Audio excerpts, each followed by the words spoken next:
Hello students, how are you all? Today I am going to explain you adjoint of matrix. Before we learn how to find adjoint of matrix, there should that we need to know the another terms that how to find the other things from matrix. Okay, so first of all let's start with that. The first thing, that is transpose of matrix, that we have already learn in types of matrix. Transpose of matrix is row column interchange. What is that? How you can find that? We have, let's take one example. If A is equal 5 6 7 1 2 3 4 5 6, તો A transpose is equal, A transpose is equal 5 row છે એને કોલમમાં, એટલે 5 6 7 1 2 3 and 4 5 6. Okay, now all of you are clear. A transpose or A dash both are equal and a transpose of matrix કહેવાશે. Okay, now next one, that is second thing that we should know, that determinant of matrix. How you can find determinant of matrix? For that let's take one example. A is equal 2 by 2 matrix લઈએ. A is equal 1 2 3 4. તો determinant of A that is equal to 1 2 3 4. આ 2 by 2 છે. અગર 3 by 3 હોય તો એ રીતે 4 minus 6 that is equal to minus 2. Okay, આ determinant 2 by 2 માટે. અગર 3 by 3 મેટ્રિક્સ હોય તો 1 2 3 4 5 6 7 8 9. આ 3 by 3 મેટ્રિક્સ છે, એનો ડિટર્મિનન્ટ ફાઇન્ડ કરવાનો હોય તો આપણે 1 2 3 4 5 6 7 8 9 આ ડિટર્મિનન્ટની સાઇન આપણે કરી નાખી.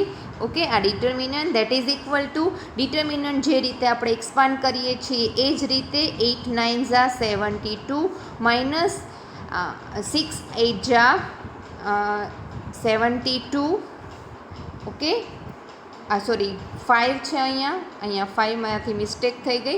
45 that is અહીંયા 5 છે. 1 into bracket 9 5 Jha 45 minus 6 8 Jha 48 minus 2 into bracket 4 9 Jha 36 minus 6 7 Jha 42 plus 3 into 4 9 Jha 4 8 Jha 32.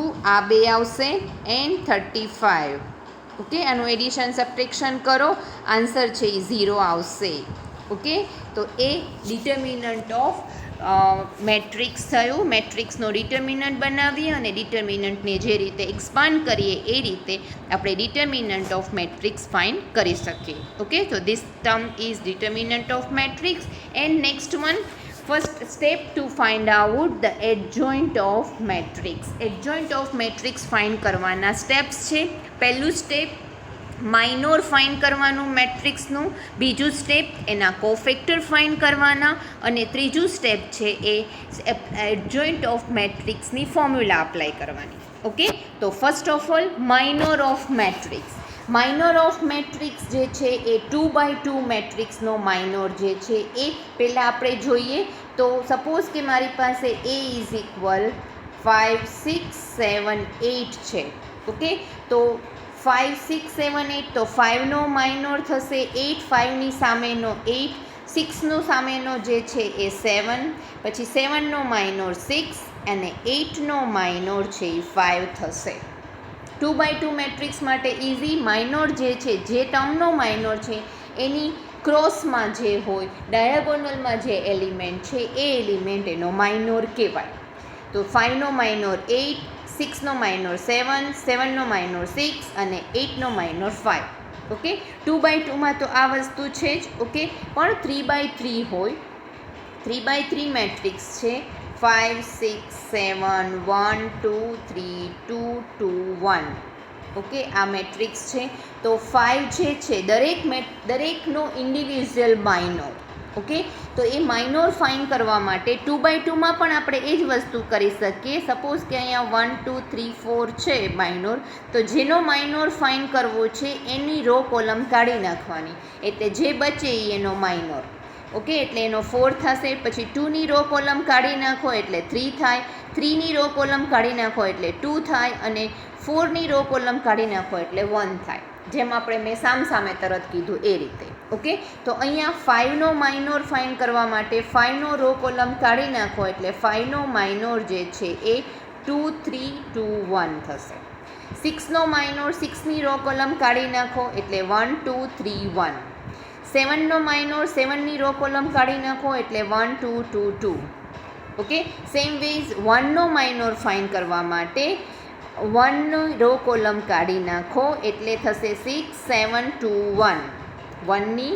1નો minor 6 7 2 1. પછી 2નો માઇનોર, તો 2ની રો કોલમ કાઢી નાખો એટલે 5 7 2 1. 2 માટે 5 7 2 1. ઓકે, દેન અહીંયા 3 છે તો 3નો માઇનોર 3ની રો કોલમ કાઢી નાખો એટલે 5 6 2 2.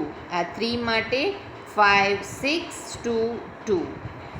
ઓકે, દેન 2 માટે 2ની રો કોલમ કાઢી નાખો એટલે 6 7 2 3. અગેન 2 માટે તો કે 1 5 1 7 3. અને 1 માટે આ કાઢી નાખો 1 માટે એટલે એ થશે 5 6 1 2. ઓકે, દરેકનો માઇનોર જે છે એટલે જેનો માઇનોર ફાઇન કરવાનો હોય એની રો કોલમ છે એ કાઢી નાખો એટલે બાકી જે એલિમેન્ટ બચે એનો માઇનોર થાય. ઓકે, આ વસ્તુ યાદ રાખવાની છે. Okay, then next one that is cofactor of matrix. Cofactor of matrix છે એના માટે આપણી પાસે એ ફોર્મ્યુલા છે કે જે ફોર્મ્યુલા જે કોફેક્ટર ઓફ એ મેટ્રિક્સ જે છે એ aij is equal -1 plus j, okay, into minor ij. Okay, હવે a11 હોય તો a11નો કોફેક્ટર તો -1 plus 1 અને m11. m11 એટલે આપણે a11ને રો કોલમ કાઢી નાખો અને જે મળે એ મારો m11 થાય. અને m11ની વેલ્યુ સપોઝ કે 2 છે તો -1 2 into 2 that is equal two 2, કારણ કે આ સ્ક્વેર છે એ પ્લસ થઈ જશે. ઓકે, સેમ વાઇઝ બધા 9 9 3/3 હોય તો બધા માટે આપણે માઇનોર કોફેક્ટર ફાઇન્ડ કરી શકીએ. એટલે કોફેક્ટર માટેની આ ફોર્મ્યુલા છે, આપણે ખાલી આ જ યાદ અત્યારે રાખીશું, એક્ઝામ્પલ જોશું એટલે તમને સમજાઈ જશે. ઓકે, તો that is cofactor of matrix. Okay, અને પછી adjoint of matrix, that is adjoint of matrix is transpose of cofactor. હવે આપણી પાસે કોફેક્ટર મેટ્રિક્સ જે છે એ કોફેક્ટર મેટ્રિક્સ કઈ રીતે બનાવશું તો કે a11 ઇઝ ઇક્વલ કોફેક્ટર બનાવશું એના માટે a11 -1 plus j aij અને mij. ઓકે, તો એનાથી જે કોફેક્ટર મળશે એને આપણે એ કેપિટલ લેટર એ થી બતાવશું. તો cofactor matrix is equal a11 a12 a13 a21 a22 a23 a31 a32 and a33 આ કોફેક્ટર મેટ્રિક્સ. એનો ટ્રાન્સપોઝ ટી કરી નાખો તો એ થશે એડજોઇન્ટ ઓફ મેટ્રિક્સ. એટલે આ જે છે એ રો છે એ કોલમમાં આવી જશે એટલે એનો ટ્રાન્સપોઝ થઈ જશે. ઓકે, આટલા સ્ટેપથી આપણને એડજોઇન્ટ ઓફ મેટ્રિક્સ મળશે. ઓકે, તો let's take one example first, then you can find the adjoint of matrix. Okay, તો પહેલાં એક્ઝામ્પલ મેં લીધું છે એ 1 2 3 4. આ સિમ્પલ એક્ઝામ્પલ છે. ઓકે, એડજોઇન્ટ ઓફ મેટ્રિક્સ મારે ફાઇન્ડ કરવાનું છે. એડજોઇન્ટ ઓફ મેટ્રિક્સ માટેની આ ફોર્મ્યુલાનું અત્યારે જરૂર નથી, આ યાદ ન રાખો તો કાંઈ નહીં. આપણું પહેલું સ્ટેપ જે છે એ કેલ્ક્યુલેટ માઇનોર. તો માઇનોર જે છે એમને આપણને અહીંયા ખબર છે કે આ જે એલિમેન્ટ જે છે એ a11 a12 a21 અને a22 છે. તો a11નો માઇનોર એટલે m11, તો આપણે 1ની રો કોલમ મેં કાઢી નાખી, આ 1ની રો કોલમ કાઢી નાખી એટલે 4 બચ્યા. ઓકે, પછી 2ની રો કોલમ કાઢી નાખી, અહીંયા 1 2 છે, અહીંયા 2ની રો કોલમ કાઢી નાખી એટલે 3 થયા. ઓકે, પછી 3ની રો કોલમ કાઢી નાખી એટલે આ જે એલિમેન્ટ છે એ કયો છે, આ એલિમેન્ટ 2 છે, M12, A12 એટલે 2, તો એને આપણે મારી રો કોલમ કાઢી નાખો એટલે એ માઇનોર થશે M12. Okay, C here A11 એટલે M11, A11 એલિમેન્ટ કયો 1, એની રો કોલમ કાઢી નાખી મેં એટલે 4 મળ્યા. ઓકે, નાવ M12 એટલે A12 એટલે મારી પાસે કયા છે 1 2 3 4 એટલે આ 2 છે એની મેં રો કોલમ કાઢી નાખી એટલે આન્સર થયો 3. A21 એટલે M21 નો એલિમેન્ટ કયો થશે, આ થશે, એની હું રો કોલમ કાઢી નાખું એટલે આન્સર થશે 2. A22 એટલે 4 નો બાઇનોર એટલે M22 એટલે 4 મેં કાઢી નાખ્યા એટલે આન્સર થશે 1. ઓકે, તો ફર્સ્ટ સ્ટેપ મારું થઈ ગયું, માઇનોર ફાઇન્ડ થઈ ગયા. Okay, now next one that is minor છે એ મારે એમનેમ જ રાખવાના છે, કોફેક્ટર ફાઇન્ડ કરવાના છે. તો કોફેક્ટર દરેક માટે કોફેક્ટર તો સ્મોલ a11 જે છે, સ્મોલ a11 એનો કોફેક્ટર કેપિટલ A11 એનું -1, કારણ કે aij મારી પાસે ફોર્મ્યુલા છે, aij is equal -1/i + j mij.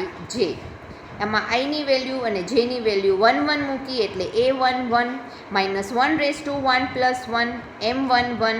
આગળ આપણે M11, M12, M21, M22 આ વેલ્યુ ફાઇન્ડ કરી છે, તમારી બુકમાં એ લખી રાખજો. આખો સમ એક પેજમાં થાય એવી રીતે કરવાનો છે, એટલે આખો સમ તમે કરતા જજો. ઓકે, હવે કોફેક્ટર ફાઇન્ડ કરવા માટે -1/1 + 1 એટલે 2 થઈ ગયા, એટલે એ પ્લસ થઈ જશે અને M12ની વેલ્યુ આપણે આગળ ફાઇન્ડ કરીએ 4 મૂકી દીધી. નાવ સેકન્ડ વન, આઈની વેલ્યુ 1 અને જેની વેલ્યુ 2 એટલે A12 -1/1 + 2 એન્ડ M12 -1/1 + 2 એટલે 3 અને M13ની વેલ્યુ આગળથી લીધી 3, -1 × 3 -3. Likewise A21 -1/2 + 1 M21 -1/3 × 2 -1 2 and -2. A22 -1/2 + 2 × 1, અહીંયા M22ની વેલ્યુ ડાયરેક્ટ મૂકી દીધી છે, × 1/4 1 અને 1. ઓકે, તો આ થયું સેકન્ડ સ્ટેપ આપણું, કોફેક્ટર ફાઇન્ડ થઈ ગયા. ઓકે, નાવ કોફેક્ટર ફાઇન્ડ કર્યા પછી આપણે કોફેક્ટર મેટ્રિક્સ બનાવી લઈશું. ઓકે, તો એ કોફેક્ટર મેટ્રિક્સ જે છે એ cofactor matrix calculate adjoint find કરવા માટેની ફોર્મ્યુલા છે. એ પહેલાં આ કોફેક્ટર મેટ્રિક્સ ફાઇન્ડ કરું તો કોફેક્ટર મેટ્રિક્સ જે છે એ cofactor matrix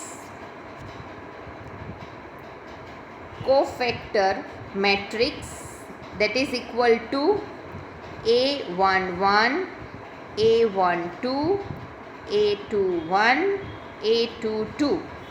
okay, A11, A12 આમાં બધી વેલ્યુઝ મૂકી દો અને adjoint of A that is equal to A11, A21, A12 અને A22 એનો ટ્રાન્સપોઝ, એટલે એ જે થશે એ તમને આ આન્સર અહીંયા મળશે એડજોઇન્ટ ઓફ એનો. ઓકે, તો એ એડજોઇન્ટ ઓફ એ જે છે એ આપણે નેક્સ્ટ ફાઇનલ આન્સર મારો થશે. ઓકે, તો અહીંયા એ મેથડ જે છે એ લોંગ મેથડ છે કે જેમાં તમે ફાઇન્ડ કર્યા છે કોફેક્ટર. ઓકે, અને એ કોફેક્ટર જે છે એડજોઇન્ટ ઓફ એ ફાઇન્ડ કર્યો છે સ્ટેપ બાય સ્ટેપ 3 સ્ટેપથી. ઓકે, હવે આપણે જે ફાઇન્ડ કરીશું એ છે એ 2x2 માટે ડાયરેક્ટ મેથડ પણ છે અને એક્ઝામમાં તમારે ડાયરેક્ટ મેથડ જ વધારે યુઝ થશે 2x2 માટે, એમાં લોંગ મેથડ ન કરો તો ચાલે. તો એ 3x3 માટે તો તમારે ફાઇનલી લોંગ મેથડ જ યુઝ કરવી પડશે. ઓકે, તો 2x2 માટેની આ ડાયરેક્ટ મેથડ છે કે એમાં શું કરવાનું છે તો કે તમને જેમાં બ્લુ કલરની સાઇન બતાવી છે, તમે જે આમના બ્લુ કલરની સાઇન બતાવી છે એ બ્લુ સાઇન એટલે કે આ જે છે એલિમેન્ટને તમારે ઇન્ટરચેન્જ કરી દેવાના. એટલે 4 છે એ અહીંયા લઈ લેવાનું, 1 છે એ નીચે લઈ લેવાનું. સી હિયર 4 ઉપર અને 1 નીચે.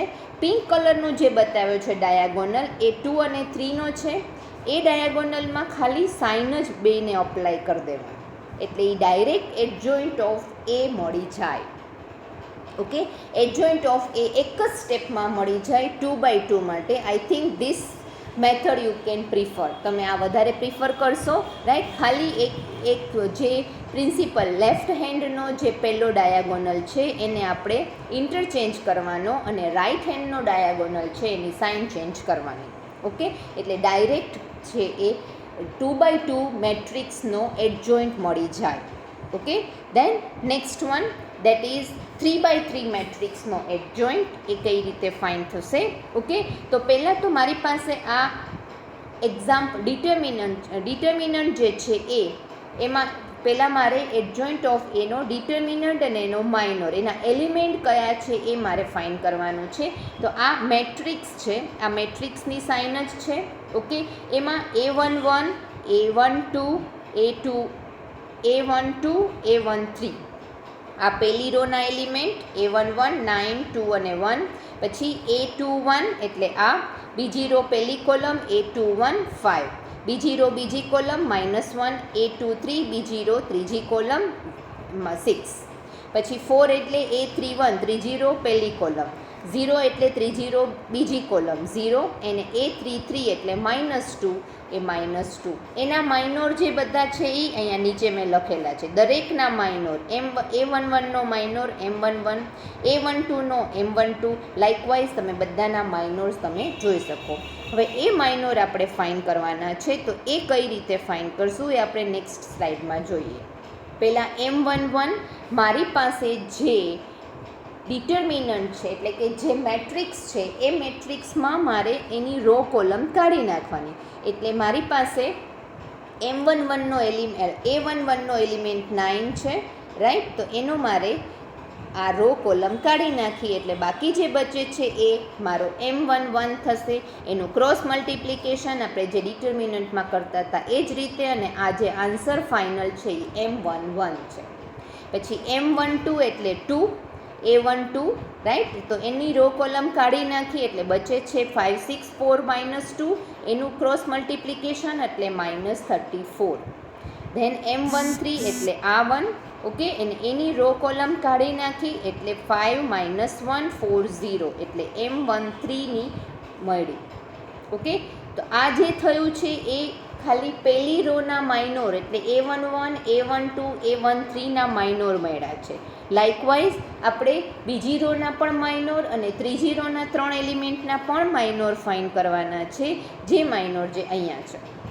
આ તમે તમારી બુકમાં લખજો અને કરજો તો જ સમજાશે, એક સ્લાઇડમાં નહીં સમજાય. ઓકે, એટલે હવે સેકન્ડ રોના માઇનોર, સેકન્ડ રોમાં પહેલો એલિમેન્ટ જે છે એ 5 છે, એટલે એની રો કોલમ મેં કાઢી નાખી, એટલે 2 1 0 -2, ક્રોસ મલ્ટિપ્લિકેશન -4 એ મારો માઇનોર થયો.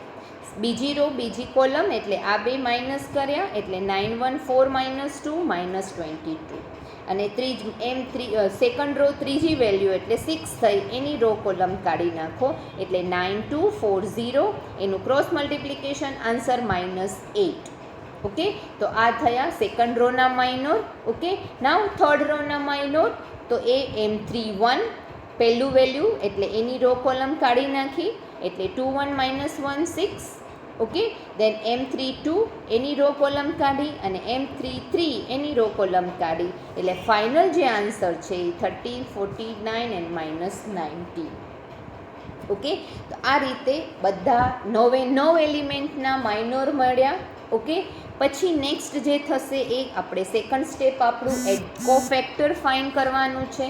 કોફેક્ટર ફાઇન કરવા માટે જેટલા માઇનોર છે એ બધાના કોફેક્ટર, એટલે A11 એનો cofactor capital A11 -1 raised to M11 M11 2. Okay, A12 -1 raised to 1 + 2 M12ની વેલ્યુ મૂકી દો અને આન્સર આવશે. લાઇકવાઇઝ બાકી બધામાં તમે વેલ્યુઝ મૂકી દેશો. ઓકે, A33 સુધીના, અને જે ફાઇનલ આન્સર મળશે એ બધા અહીંયા છેલ્લે A11નો, આ A12, A13, A21, A22, A23, A31, A32 ને A33 આ બધાની વેલ્યુઝ આપણે કોફેક્ટર મેટ્રિક્સમાં મૂકીશું. સ્ટેપ 2માં હજુ આપણે ખાલી કોફેક્ટર ફાઇન્ડ કર્યા છે, કોફેક્ટર મેટ્રિક્સ ફાઇન્ડ કરવાનો છે, ત્યાં આપણે બધી વેલ્યુઝ મૂકી દઈશું. આ તમે તમારી બુકમાં લખી રાખજો, એટલે નેક્સ્ટ સ્લાઇડમાં તમે એને કઈ રીતે મૂકવાના છે એ તમે જોઈ શકશો. Then next one cofactor matrix. Cofactor matrix છે એ કઈ રીતે મળે તો કે કોફેક્ટર મેટ્રિક્સ છે એ A11 કેપિટલ લેટર બધામાં, A12, A13, 21, 22, 23, 31, 32, 33 જે આપણે વેલ્યુ હમણાં ફાઇન્ડ કરી એ બધી વેલ્યુ મેં અહીંયા મૂકી દીધી છે આ મેટ્રિક્સમાં. આ જે વેલ્યુ છે અહીંયા મૂકી દીધી. આ જે મળ્યો આપણને cofactor matrix. Okay, cofactor matrix પછી આપણું થર્ડ, અહીંયા સેકન્ડ સ્ટેપ આપણું પૂરું થયું.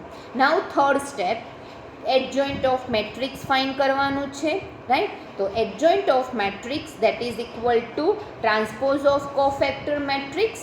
ટ્રાન્સપોઝ ઓફ કોફેક્ટર મેટ્રિક્સ એટલે see here adjoint of A is equal આ કોફેક્ટર મેટ્રિક્સ છે. આ જે છે કોફેક્ટર મેટ્રિક્સ છે જે આપણે આગળ હમણાં જોયું.